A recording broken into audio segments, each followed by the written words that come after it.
Now let us start the program. Factorial, that is finding the factorial of a given number using functions. Okay, no? So first let me write the function declaration. So the same logic we'll be using, but we will be writing it in a separate block giving the name. To find factorial, what is the input I need?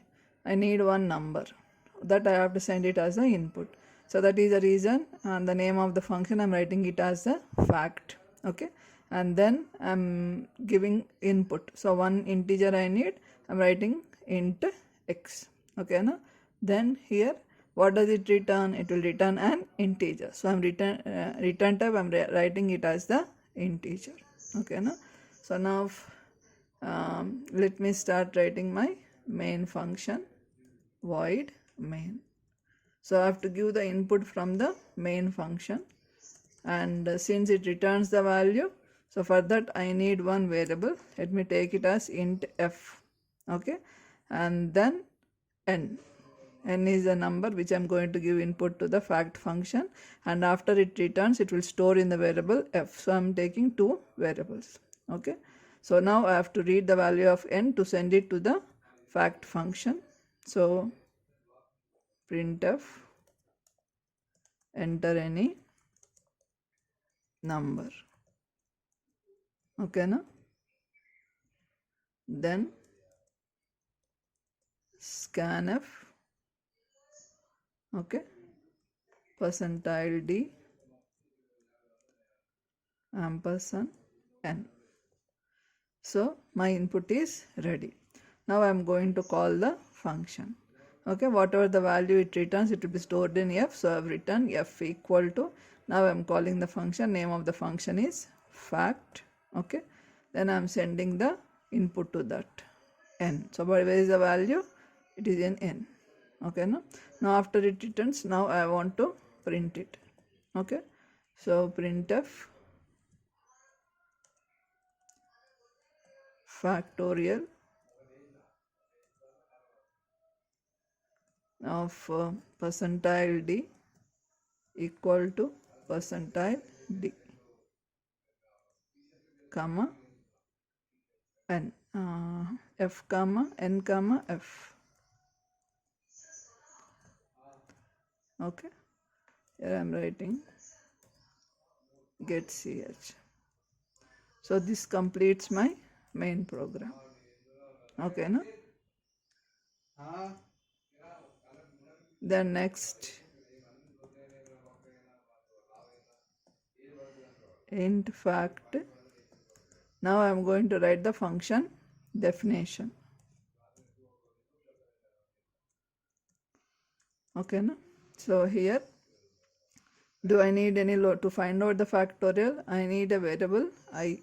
Okay, I am declaring a variable I. Okay, and what more I need? I need one more variable where I need to store the factorial of the value. So here also I am taking f. So here f and here f is different. Here f is local to this function, here f is local to this function. I can declare the same variables in many functions, no problem. Okay, na? Fine. Okay, so now for I'm writing the logic to find out the factorial.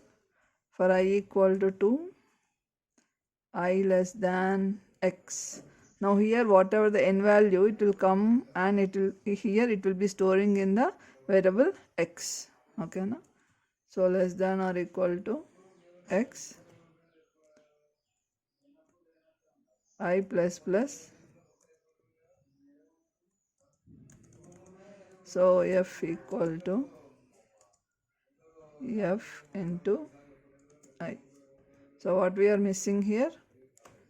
So you have to declare f equal to 1. Otherwise, you'll be getting the okay. Then now what we have to return. Where is the value of factorial x? It is in f. So return f. Okay. So this completes our program of factorial using function. Hope it's clear for you. This is the function declaration and this is the function definition.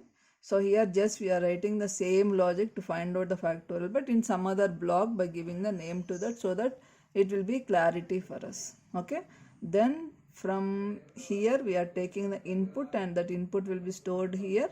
Okay, now the n value will be stored in x, and now we are finding the factorial of x, that will be in f, and we are returning f. Now the value which is in f will be stored, will come and it will store it in f, and then it will print. Okay, so now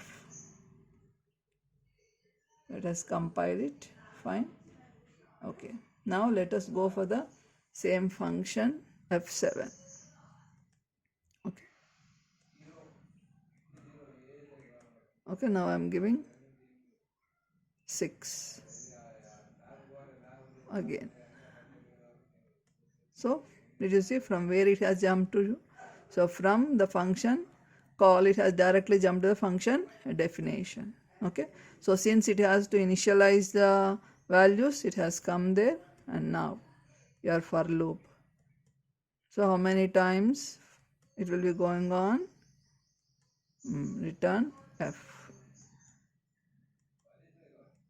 So now factorial of 6 is 120. Okay, na? So in this way your factorial program will run. Okay, na? So did you understand here? Okay, so in the main function you have taken the input, and then you are sending the input to the function fact. Okay, na? So from here the function the control jumps to function definition. Now here we have written the same logic which the factorial we done. So whatever the variables we are needed, so now I and f will become the local variables here. This is called as the local declarations. This is your return statement, and now this will become your function definition, where you are writing the logic. From here again the control comes to here, it will store the value which is returned by this function. Since it is returning an integer, we are writing the return type as int. Okay, no? So then it will come here, then it will print the value which is returned by the function using the printf statement, then it comes out of the program. Okay, fine.